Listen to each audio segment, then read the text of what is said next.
Welcome to the Bitcoin in Africa show. From Dakar to Dar es Salaam, from Cairo to Cape Town, we are the voice of Bitcoin in Africa.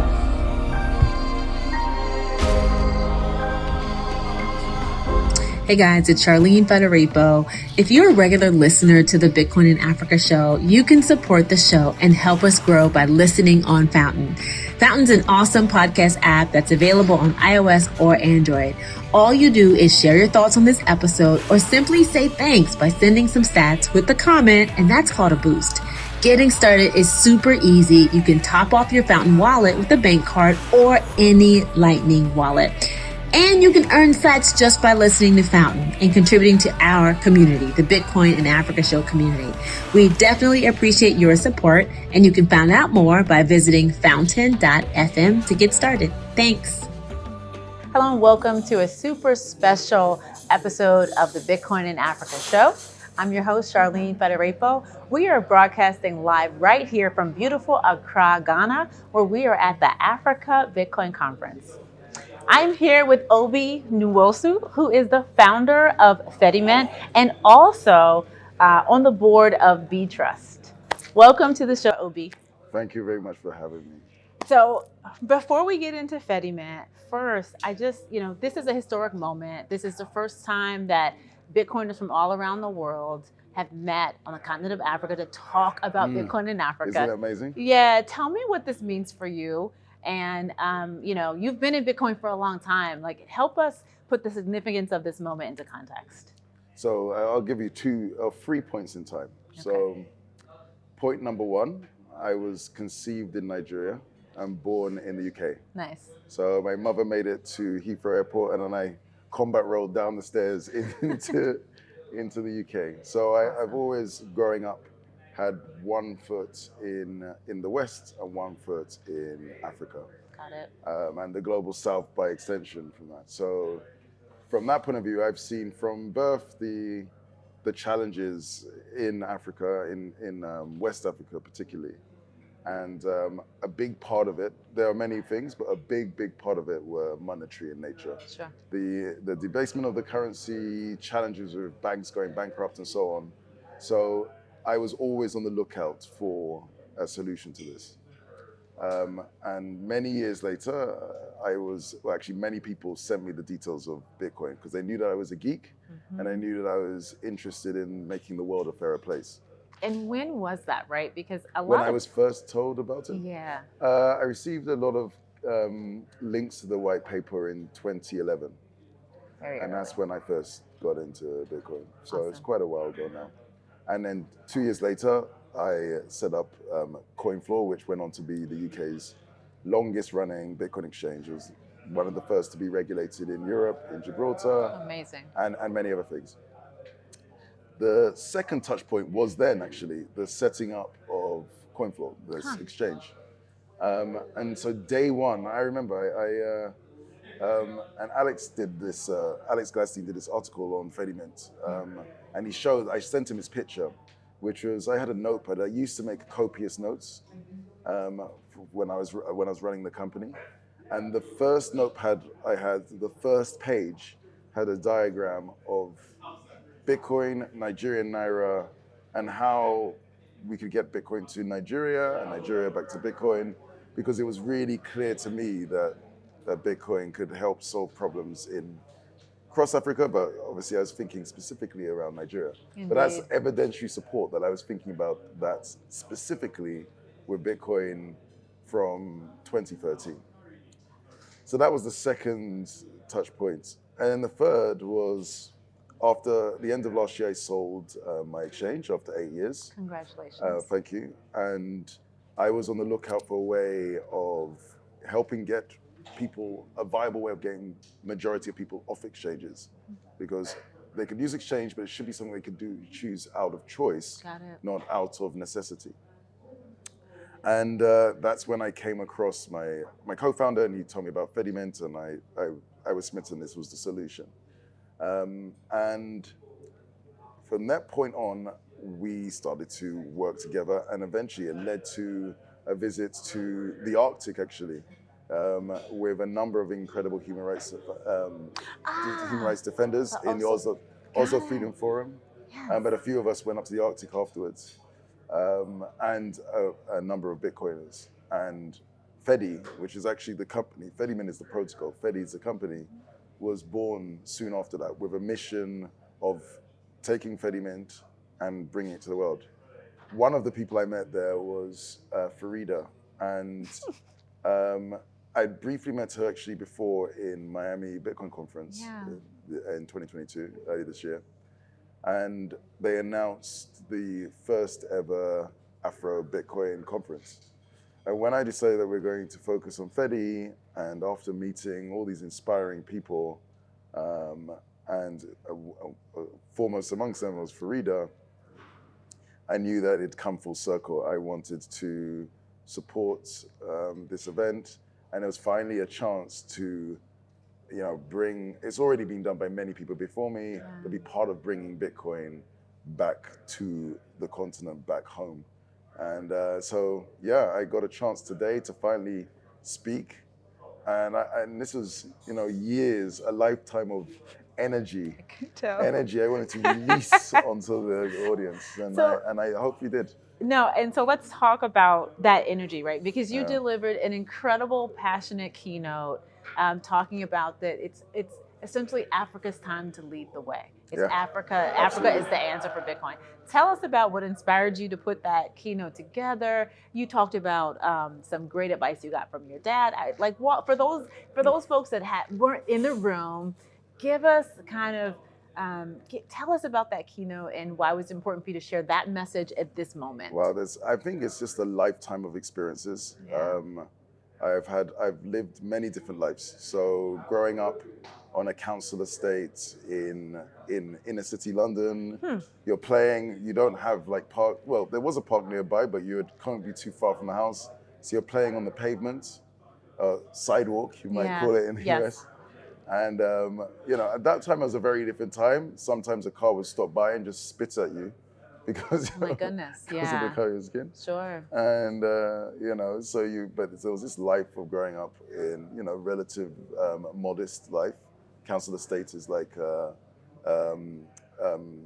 rent-controlled apartment. Got it. And public schooling and so on and so forth. And then I had a lifetime where I discovered my passion for technology.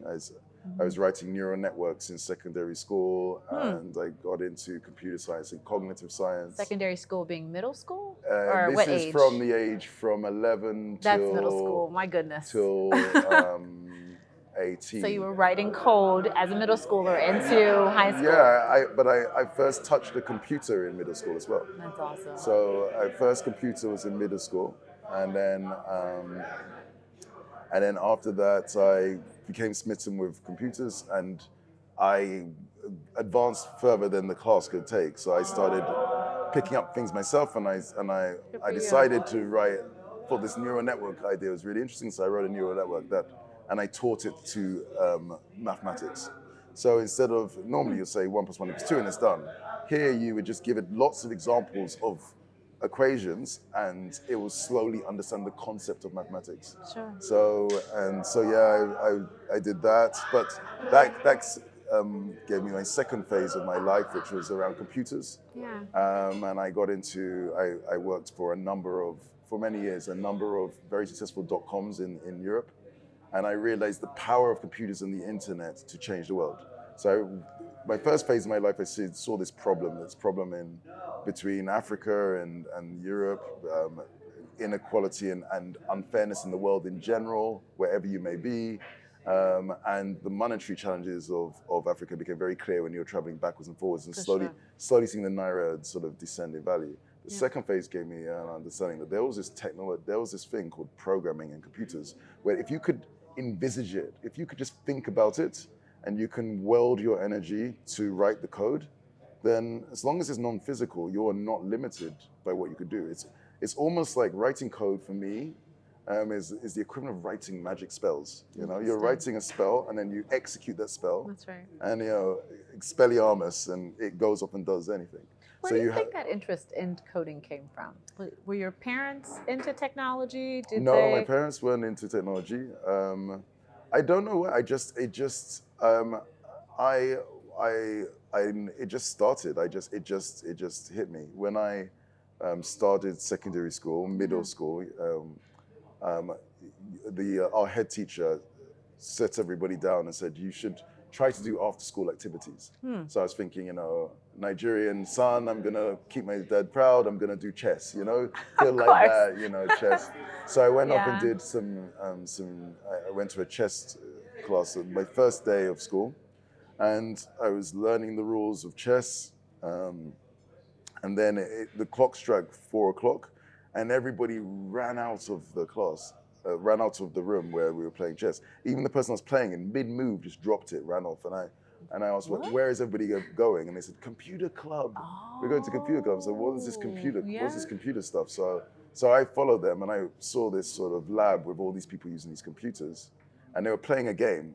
It's a bit like Donkey Kong, So it was called Barrels, but it's a game like Donkey Kong. And I was just like, well, what are these things? I've never seen them before. We couldn't afford a computer at my house and so on. And then I started sort of learning the rules. And by the end of the class, where everybody else had left, I was still there wanting to play. Wow. Within 2 weeks, I was the best at this game in the school. Within a month, I could play the game without opening my eyes. And people, it was one of these sort of people who come to see me play this game. But then it wasn't enough. It's like, well, how does this thing work? That's awesome. And this is where I had a really good teacher. They had all these computer magazines. Yeah. Now you don't really have magazines, but then it was magazines. And he was saying, look, there's all these programs in the back of these magazines. Some of them are games. If you type them into the computer, then you can have new games. And I was like, okay, let's do this. So I started writing these programs. I got really into programming. And because it was a magazine, I started reading about the industry. I started learning about the Bill Gates and the Steve Jobs and so on. And I just became a massive geek for everything to do with computers, and then it led on. So anyway, the next phase was computing, and I worked for a number of successful .coms that scaled to hundreds of employees across Europe. And then how'd you get to CoinFloor? How did you start And then CoinFloor? the next phase, that took us up to 2011 when I was friends, and they knew I was into technology, that I was a geek, and I was into the fairness, making the world a fairer place. And they saw this thing, Bitcoin. It's like, this is like fairness finance. This is definitely up Obi Street. And so a number of people sent me the link, and I read up about it, and I thought, this is really, really interesting. The technology is really cool. Yeah. I did doubt that it was going to survive. I thought the government was going to kill it. Sure. And I was in the middle of running another company at the time. I'd wound that company down and sold it 2 years later. And then my soon-to-be co-founder came to me in 2013 and said, hey, we should set up the Bitcoin exchange. There's this Bitcoin thing. And I go, well, Bitcoin, isn't that dead? And I looked, and the price had gone from when I first looked at it in 2011 to a few dollars to $300 or $400. And I went, okay, so this is an incredible technology that has the potential to make the world a fairer place. And it has staying power. It's anti-fragile. And that began my my third phase, which is this Bitcoin phase, which I'm going to be doing from now until I die. Yeah. And I don't intend to die anytime soon. Yeah, you're very young. I wanted to go back to 2011. Now, did the financial crisis have anything to do with you kind of moving to trying to have better, fairer money, or was that kind of a moral code that you had internal? No, it wasn't. It wasn't a factor for me. To be fair, I was lucky. I was already a minimalist. Yes. I'd already had been involved in a number of startups in the dot-com phase. So yeah, I'd done quite well already. So that wasn't a factor for me. But what was a factor was this gnawing thing I'd seen all the way through my life. And I knew that we needed a solution for it. I didn't think there was a solution. I thought maybe if there was going to be a solution, it's going to have to be with something like technology, because technology is a massive force for change. And then Bitcoin came along, and this is it. This is the technology that can solve that problem. I'm there. Get out of the way, because this is going to I'm going to do whatever I can to make this happen. Now, I started up a Bitcoin exchange, and I learned a lot about running an exchange. Our currency pair for Bitcoin to GBP was listed on the New York Stock Exchange, so I did the whole gavel. At one point, we were 70% of the UK market Wow. share. So I learned a lot. But one thing is, I had this vision of setting people free from this fiat world. So but what happened is over the 8 years, I went from being the jail breaker To the to the jail house. keeper. Yeah, because your customers And, were all UK more or less residents, right? 95%. Yeah, we had Yeah. like maybe 5-6% mainly in Europe, but we Got did it. have a few in other countries, some in Nigeria and so on. And that was a custodial wallet. It was a custodial Yes. exchange With fees that you set. Yeah. Right. So tell me more about the jailbreaker to jail keeper, because I think that's an interesting analogy. What happened was increasing levels of regulation over the years made it harder and harder for people to withdraw to their own wallet. The vision of Bitcoin, one of them is to be able to have self-sovereignty, have the ability to choose your own financial destiny, and be your own bank and so on. And what was happening was more and more people were choosing to not do that. Unlike many exchanges, really, really tried hard to get people to self-custody. We literally, in some cases, begged, and bribed people almost to self-custody because we so believed in the vision. But one day, a very streetwise woman of more advanced years, but grew to be a friend of, because I'd been talking to her so much about Bitcoin, because we'd try to talk to people. And she said, look, Obi, I completely get this Bitcoin thing. I completely understand. And I understand why I should self-custody as well. But here's the thing. I trust you more than I trust myself. That's interesting. And then I was like, wow, that's profound, and that's probably most people have that view. For sure. So then I asked her the question, luckily, so who do you trust more than me? And she thought about it for a moment and she goes, well, I was advised to use your exchange by my son. So I clearly I trust my son more than you. Your family. And I went, okay. And that's when the nub of the idea that people, and it's just an obvious insight, people trust their family more than they trust strangers. And often they trust their family with certain things more than they trust themselves. Everybody has each other's back. We all have different skills and abilities and so on, and we can use those together to empower the entire community. Yeah, that's a great transition to kind of Fedi and how it's approaching self-custody. Can you talk more about kind of how the technology works simply, and the support and the service you're providing to customers? Yeah, I mean, there are many sayings that have become popular in the Bitcoin space. And one of them is veris in numeris, which is strength in numbers. And that's two meanings. One, strength in numbers, like mathematics numbers, because you're using mathematics. But it's another meaning as well, numbers of people coming together. Now, we have an incredible amount of energy in this community, but it needs to be directed. One way is the consensus rules in Bitcoin. And these consensus rules are direct people, miners around the world who speak different languages, don't know each other, and node operators, again, who are even more prolific and varied, to work together and organize and coordinate to create this and operate this incredible meritocratic money network. And we've taken that same concept, but put it at a community level. We've created an application, Fedi. Well, when I say we, it's an open source application. A number of open source contributors have come together to create this application, which can then take incentives within the community, right? The community can come together to find trusted members of their own community to operate this. And as long as they are able to operate a set-top box for their computer or a Bitcoin node, i.e. you download the software, you click run, and a few moments of configuration, you never need to touch it again. All you need to do to operate this is to, if you're one of the guardians, the people who are managing the software, is to keep this box that you're responsible for fed and watered with electricity and internet. So i.e. your job is to not touch it after you've set it up. So we take people's incentives to support their community. They probably already are. Yeah. They're the person in the community when someone's got a question that is already being asked, but they're having to do it in this manual way. And we've just massively reduced the effort and massively increased the privacy for them and others. And that's what Fediman does, is it empowers the community to supercharge what it already does. Yeah, and I think that's a solution that works so well because it is aligned with the cultural practices that are already happening, right? Like in West Indian culture, you women share money, and sometimes they're called susus. They are sharing, they're trusting each other, trusting the community to make sure an asset is not wasted, and it happens all the time. And I think whenever you can find a tech solution that mimics behaviors that are already in place, absolutely, that is just golden.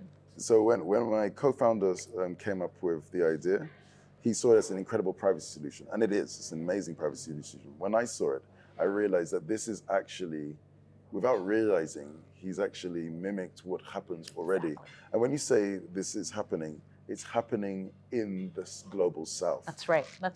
This is the thing. In the global south, if you go to the Middle East, they have these mechanisms. If you go to Latin America, they have these mechanisms. Yeah. If you go to Africa, all day east long. to west, and everywhere in between, they have these mechanisms, and they've all different names, and they work in slightly different ways, but they all exist. So we are the innovators when it comes to community custody. And for a viable solution, if we could wave a magic wand and have everybody having a hardware wallet and then figuring out how to safely secure their 12-word backups and so on and so forth, great.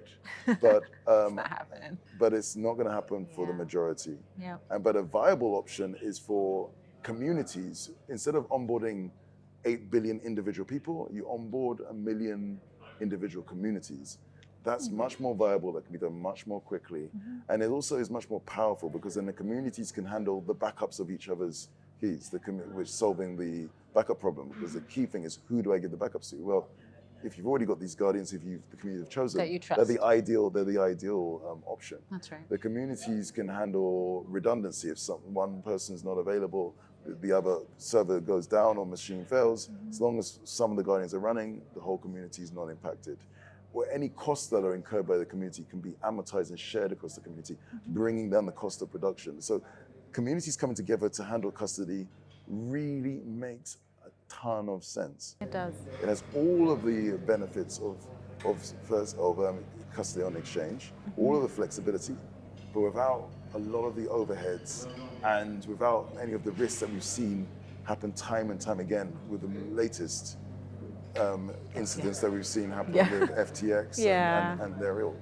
And I think, and I actually think that, so a lot of people, FTX collapse, a lot of people were financially harmed, and that's unfortunate.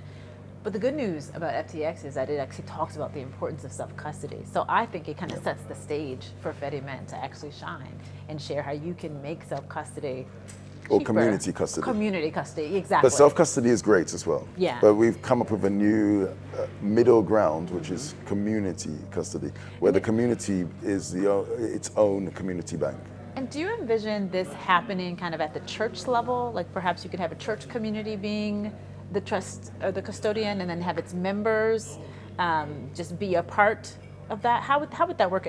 Like if you had a church. So I mean, there are different levels, and some people have already talked to me about that idea. So it could be as large as small city, large town level, all the way down to a family or a group of friends, and everywhere in between. So you could have communities which is just 4 or 5 people who just want to back up each other's, help each other. And then you can have on the other side, we've got some of the activist groups that we're dealing with who are trying to roll out systems into certain countries that are under the yoke of authoritarian regimes and dictatorships, want to roll it out at a country level. So obviously we don't recommend one whole country, one Fedimint, but you could split it up into different regions and say across a country of 10 million people, you could have 100 Fedimints, for example. So, and everything in between, you can be a member of multiple Fedimints, just like you could be a member of multiple Slack channels or multiple WhatsApp groups. And the experience of using the Fedi app will be very similar to that experience of using a messenger app. So each community has its own encrypted conversation chat, and you can send money in a conversation, or you can make a Bitcoin Lightning transaction as well. You can go to see the Fedi and say you're a member of, I see. and you can see they're listed, and you can switch between them as simply as you switch between groups in a messenger app. So it's the idea is we're trying to say we use human-centered design. We try to make the experience as simple as possible. So if you know our theory is if you know how to use mobile money, and you know how to use a messenger app, and you know how to use a web browser, then you'll know how to use Fedi. Oh, that makes a lot of sense. So I know Fedi has been designed for Africa and the global South. Do you see Fedi going to the West at some point? Fedi is for the world. It's absolutely for the world, and we think people in the West need it just as much. Their first use case will likely be as a use case for improved privacy. Sure. So they may be in a position where they can self-custody, and if they can, it's great. But even then, when you want to actually spend your money, you leave a fingerprint on the Bitcoin blockchain, and even if you use Lightning payments, there is still some information that's leaked. Oh, that's interesting. But if you use a Fedimint community and you're part of a community of, say, 5,000 people, it's cryptographically impossible to know who within those 5,000 people made a transaction. And you had to take no additional steps you don't have to worry about coin control or any action after that. So as a result, even if you still want to self-custody for the majority, you could move a little bit into a Fedimint of your local community and use it as your spending wallet. So if you're going out for the town for the evening, you could put some money there and you use that to make your payments. Then from an on-chain point of view, all they can see is you send money from your own wallet to this Fedimint, which you're one of the people in, and then some people made some transactions, and it's not possible to tell who those people are.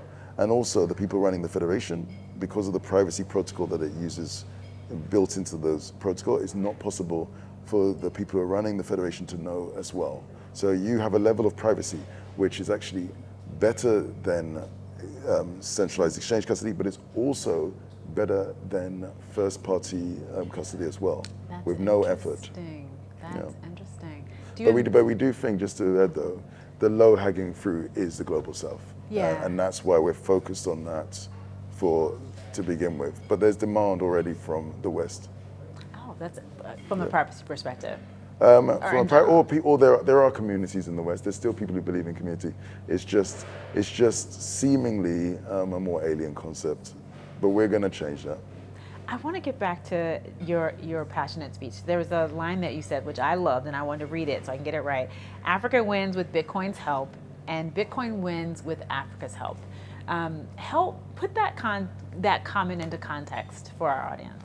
Yeah, and I wanted to start with that, and I wanted to repeat it, because as I said, if anybody takes anything away from this, I want them to take that. And it's not just that Africa only wins with Bitcoin's help, not with another altcoin's help or so on, only Bitcoin. And Bitcoin only wins with Africa's help. It absolutely, for it to win, we need to show hyper-Bitcoinization.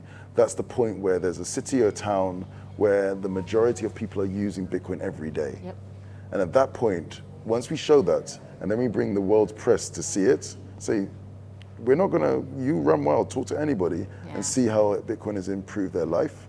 We've won. It might take another 10 years for everybody for it to be rolled out, but it doesn't matter. As soon as you prove that it's possible and the benefits that people locally get from it, you have won. Now, when you look globally, the place that's likely to happen first is going to be Africa. It's the global South, and I think my bet would be Africa.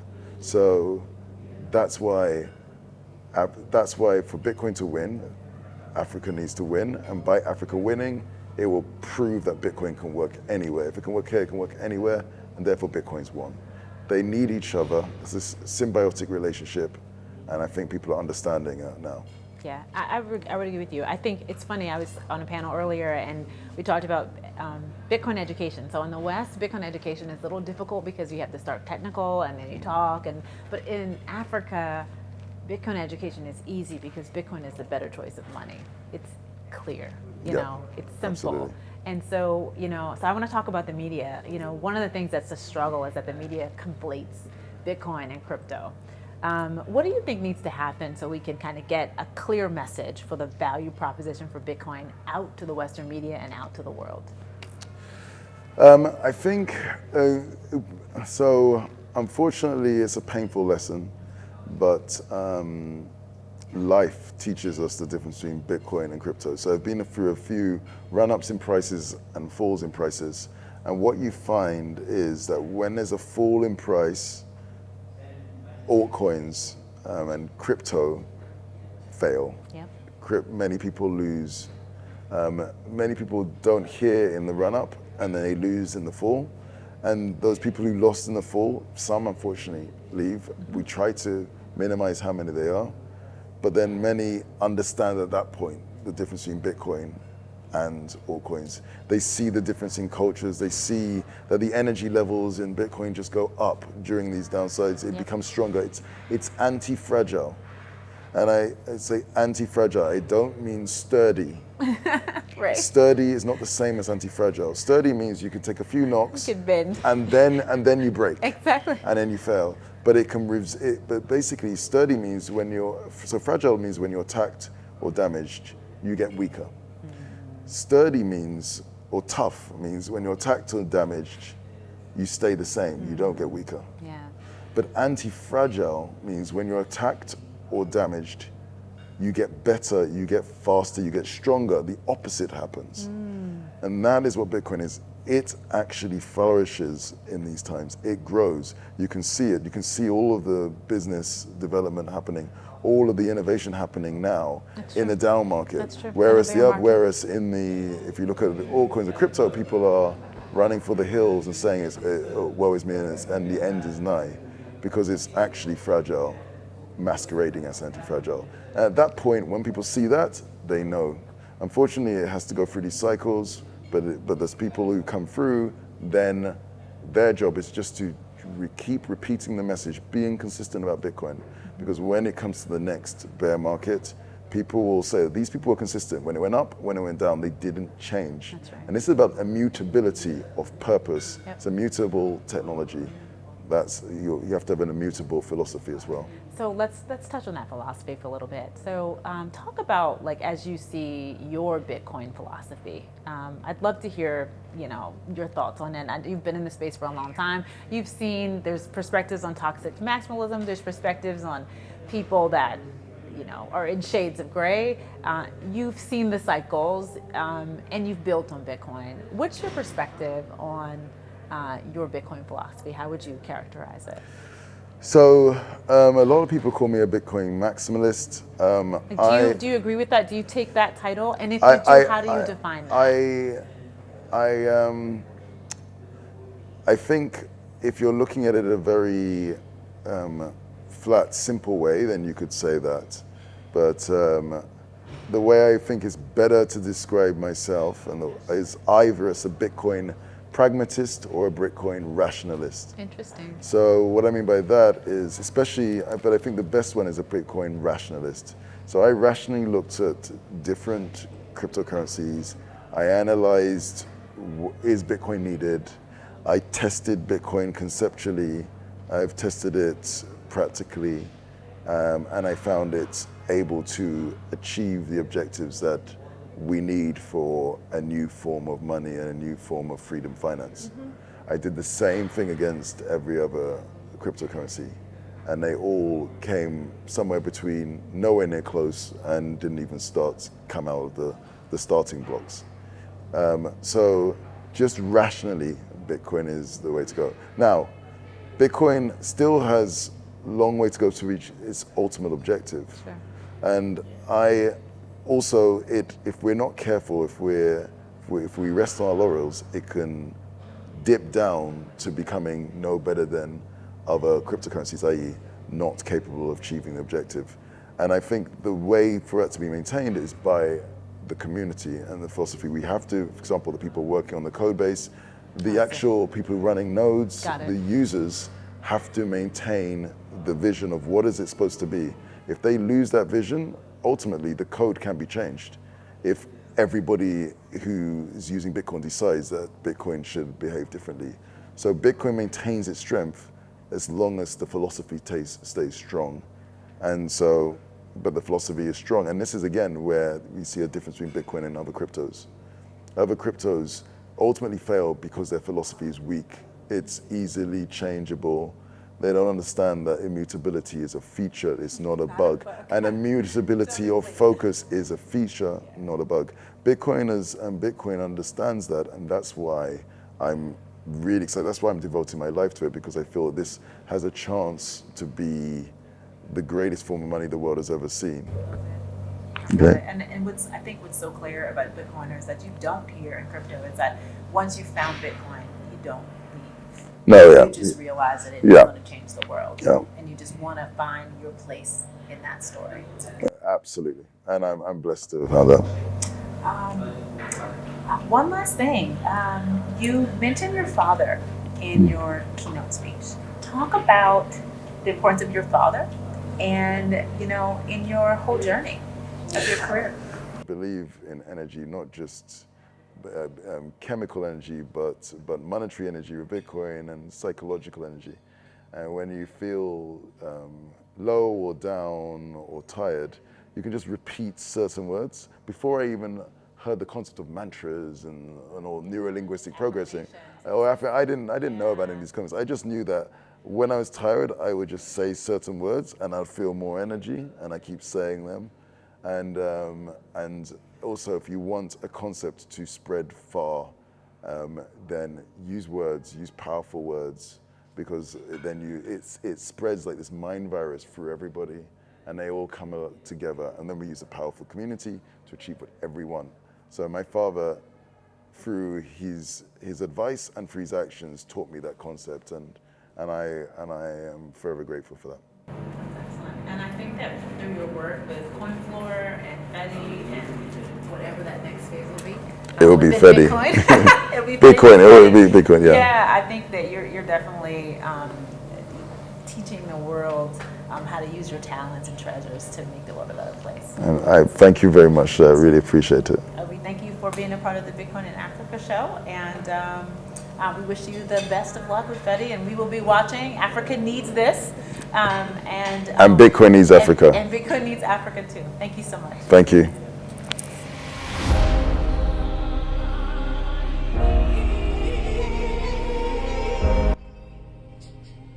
Hey guys, it's Charlene Fadirepo. If you're a regular listener to the Bitcoin in Africa show, you can support the show and help us grow by listening on Fountain. Fountain's an awesome podcast app that's available on iOS or Android. All you do is share your thoughts on this episode or simply say thanks by sending some stats with a comment, and that's called a boost. Getting started is super easy. You can top off your Fountain wallet with a bank card or any Lightning wallet. And you can earn sats just by listening to Fountain and contributing to our community, the Bitcoin in Africa show community. We definitely appreciate your support, and you can find out more by visiting fountain.fm to get started. Thanks.